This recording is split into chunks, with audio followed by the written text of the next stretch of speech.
কাঁচা আমের সিজন প্রায় শেষ হয়ে আসলো, আর বেশি দিন কাঁচা আম পাওয়া যাবে না। তাই তাড়াতাড়ি করে কাশ্মীরি আচার বানিয়ে নিলাম। এই কাশ্মীরি আচার খেতে কিন্তু খুবই মজা হয়, বিশেষ করে পোলাওর সাথে এই কাশ্মীরি আচার কিন্তু খুব ভালো লাগে।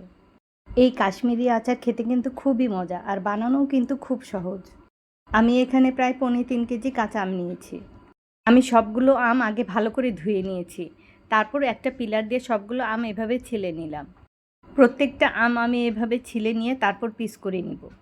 এই আম আমি মাঝখান থেকে কেটে নিয়ে তারপর প্রতিটা ভাগ আরও 4 পিস করলাম।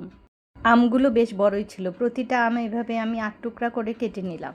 সবগুলো আম এভাবে পিস করে কেটে নিয়ে একটা বোলের মধ্যে নিয়ে নিব। আমি একবারে সহজ পদ্ধতিতে এই আমটা বানাবো।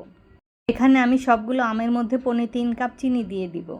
চিনি দিয়ে আমগুলো এভাবে মেখে নিয়ে 2 ঘন্টার জন্য রেখে দিব। আর এভাবে একদম সহজভাবে এই আমটা বানানো যাবে। 2 ঘন্টা পর আমি দেখছি আমের কি অবস্থা। চিনিগুলো সব পানি ছেড়ে দিয়েছে। এখানে আমের মধ্যে সব চিনির পানি জমা হয়েছে। এখন আমি চুলার কাছে যাব এই আচারটা বানানোর জন্য। চুলায় একটা কড়াই বসিয়ে দিলাম, আর এই কড়াইয়ের মধ্যে চিনি সহ আমগুলো ঢেলে দিলাম, আর নিচে তলানিতে জমা চিনিগুলো এর মধ্যে দিয়ে দিলাম। এখন এটা কিছুক্ষণ জাল করে নিব। এই চিনির পানির মধ্যে আমগুলো জাল করতে করতে যখন চিনির পানিটা অর্ধেক হয়ে আসবে, তখন এর মধ্যে দিয়ে দিব কিছুটা আদা কুচি আর শুকনা মরিচের কুচি। আমি আদা কুচি আর শুকনা মরিচগুলো লম্বা করে কেটে নিয়েছি। চিনির পানিটা শুকানোর জন্য আরও কিছুক্ষণ জাল করে নিব। আর চিনিটা আপনাদের পছন্দ অনুযায়ী দিবেন। তবে এই আচারটা মিষ্টি মিষ্টি হলেই খেতে বেশি মজা লাগে।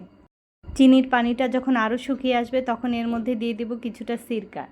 সিরকাটা দেওয়া হয় আচারটা ভালো থাকার জন্য, কিন্তু সিরকা দেওয়াতে কিছুটা টক হয়ে আসে আচারটা, তাই আমি এখানে কিছুটা গুড় দিয়ে নিব।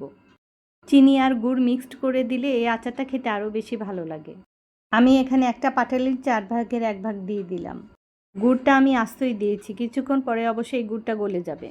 আর গুড় দেওয়াতে আচারের মধ্যে সুন্দর একটা কালার চলে আসবে। আর নেড়ে চেড়ে চিনির পানি শুকানো পর্যন্ত অপেক্ষা করতে থাকবো।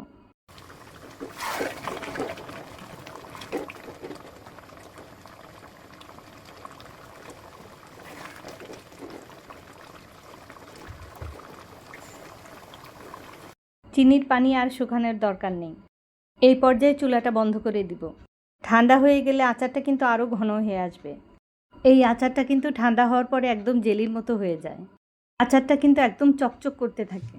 এই কাশ্মীরি আচারটা কিন্তু আমি একটু গালা গালা করে বানিয়েছি। এই আচারটা এভাবে খেতে কিন্তু খুবই মজা হয়।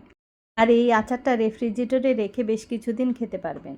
আর আচারটা কিন্তু একদম চকচক করছে। আর এটা খেতেও কিন্তু খুব মজা। আশা করছি সবাই ভালো থাকবেন। আল্লাহ হাফেজ।